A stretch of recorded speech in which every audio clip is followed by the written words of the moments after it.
আসসালামু আলাইকুম সুপ্রিয় দর্শক, সকলকে আন্তরিক শুভেচ্ছা জানিয়ে আজকের প্রোগ্রামটি শুরু করছি। সমস্যা সমাধানের মালিক আল্লাহ, মানুষ উসিলা মাত্র। আল্লাহ পাক রাব্বুল আলামিন মানুষের মাঝে সমস্যা দিয়েছেন, তার সাথে সমস্যার সমাধানও রেখে দিয়েছেন।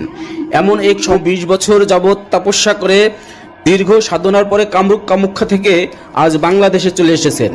তিনি যেই ধরনের সমস্যার সমাধান করেন। আপনি কি প্রেমে ব্যর্থ? স্বামী স্ত্রীর মধ্যে কলহ? আপনার স্ত্রীকে কি আপন করতে চান? আপনার স্ত্রী কি চলে গেছে? আপনি কি নিঃসন্তান? আপনার সন্তান কি কথা শুনে না? আপনার স্বামীকে কি বশ করতে চান? স্ত্রীকে কি বশ করতে চান? আপনার সংসারে কি পরকীয়া নিয়ে সমস্যায় ভুগছেন? জিন ভূতের আচরে ভুগছেন? বিদেশে যেতে বাধা ভুগছেন? গোপন রোগে ভুগছেন? দীর্ঘদিন যাবত রোগ শোকে ভুগছেন? ডাক্তার কি আপনার কোনো রোগ সারাতে পারছে না? ছেলে মেয়ে কি আপনার কথা শোনে না? জায়গা জমি নিয়ে ভুগছেন? মামলা